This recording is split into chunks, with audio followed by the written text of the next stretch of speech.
নমস্কাৰ পুনৰবাৰ আপোনালোকৰ সন্মুখত উপস্থিত হৈছো পাঁচটা ধুনীয়া প্ৰহেলিকা লৈ বলকচোন আমি একেলগে মিলি এই পাঁচটা প্ৰহেলিকা সমাধান কৰো আজিৰ প্ৰথমটি প্ৰহেলিকা হৈছে এটা কলেজ হোষ্টেলত দ্বিতীয় বৰ্ষৰ ছাত্ৰী সুজাতাক কোনোবাই হত্যা কৰে পুলিচে হত্যা ৰহস্য উদ্ঘাটনৰ বাবে হোষ্টেলত আহি উপস্থিত হয় পুলিচে ভালদৰে ঘটনাটো তদন্ত কৰি তিনিজনী ছোৱালীক সন্দেহৰ তালিকাত ৰাখে তেওঁলোক ক্ৰমে সীমা ৰীনা আৰু ৰাকা পুলিচে তিনিজনীক প্ৰশ্ন কৰে তেতিয়া সীমাই কয় মই হত্যাৰ সময়ত পঢ়ি আছিলো কাৰণ কিছুদিনৰ পাছত আমাৰ ফাইনেল এক্সামিনেশ্যন আহি আছে তাৰ পাছত ৰীনাই কয় মই প্ৰেক্টিকেল কৰি আছিলো কাৰণ প্ৰেক্টিকেলৰ বহি মই জমা দিয়া হোৱা নাছিল আৰু ৰাকাই কয় মোৰ গাটো ভাল নাছিল সেইবাবে মই শুই আছিলো তিনিজনে মন্তব্য শুনাৰ পাছত পুলিচ অফিচাৰজনে মৃতদেহটো ভালদৰে পৰ্যবেক্ষণ কৰে তেতিয়া মৃতদেহৰ হাতত এটি মোবাইল ফোন পায় সেই মোবাইল ফোনটিত কেইটামান সংখ্যা ডাইল কৰা আছিল তেতিয়া পুলিচ অফিচাৰজনে সেই নম্বৰ কেইটাত ডাইল কৰে যেতিয়া নম্বৰটো ৰং বুলি কয় তেতিয়া পুলিচ অফিচাৰজনে কিছু সময় চিন্তা কৰি গম পায় যে সুজাতাই সেই নম্বৰ কেইটাৰে কি বুজাব বিচাৰিছিল এতিয়া আপোনালোকে ক'ব পাৰিবনে সুজাতাক কোনে হত্যা কৰিছিল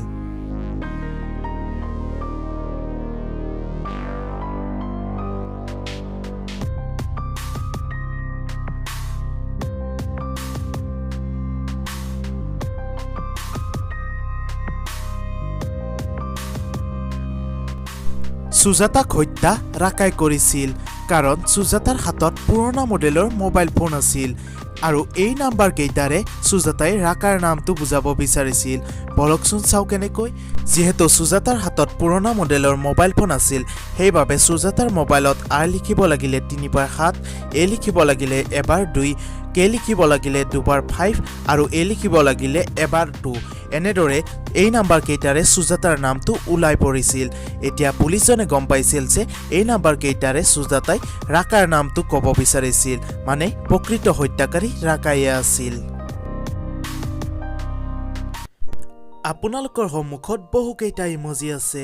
ইয়াৰে মাজত এটা ইমোজি বাকি কেইটাতকৈ অমিল আছে সেই অমিল থকা ইমোজিটো আপোনালোকে উলিয়াব পাৰিবনে নাই চেষ্টা কৰি চাওকচোন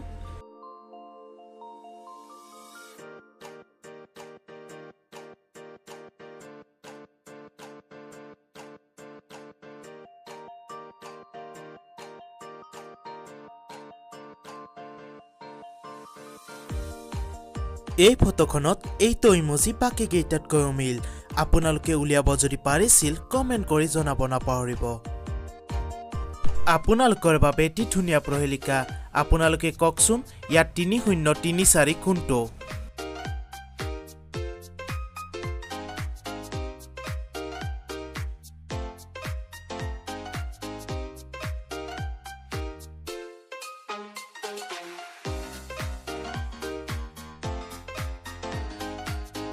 ইয়াত 3034 হৈছে 1 নম্বৰটো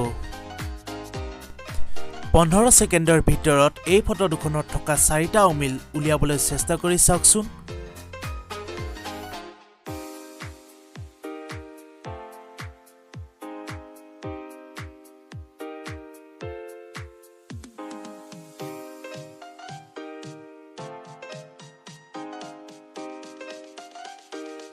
এই ফটো দুখনৰ মাজত এই 4টা অমিল আছিল আপোনালোকে উলিয়াব পাৰিছিলে যদি কমেন্ট কৰি নিশ্চয় জনাব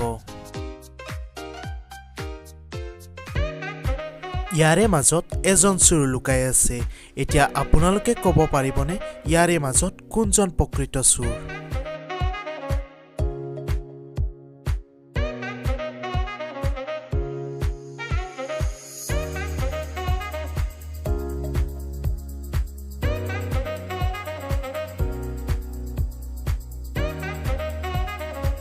মোৰ মতে সি নম্বৰ ব্যক্তিগৰাকী হৈছে প্ৰকৃত চোৰ কাৰণ সি নম্বৰ ব্যক্তিগৰাকীৰ বেগত প্লাস কেচি আৰু চুৰি দেখিবলৈ পোৱা গৈছে যিবোৰ সামগ্ৰীতেও চুৰি কাৰ্যত ব্যৱহাৰ কৰে আপোনালোকৰ মন্তব্য কমেন্ট কৰি নিশ্চয় জনাব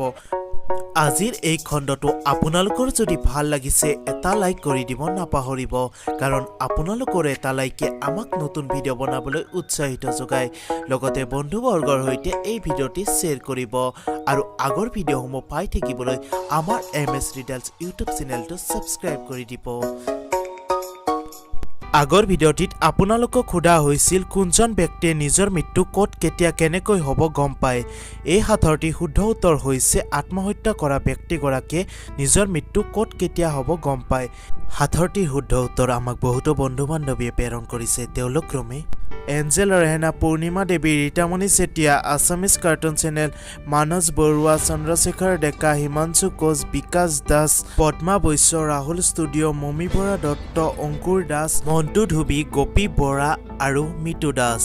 আপোনালোক সকলোকে আমি বহুত শুভেচ্ছা তথা শুভকামনা জ্ঞাপন কৰিছোঁ। লগতে আগৰ ভিডিঅ'সমূহত আমাৰ লগত জড়িত থাকিব বুলি আশা ৰাখিছোঁ। এতিয়া আপোনালোকৰ বাবে এইটো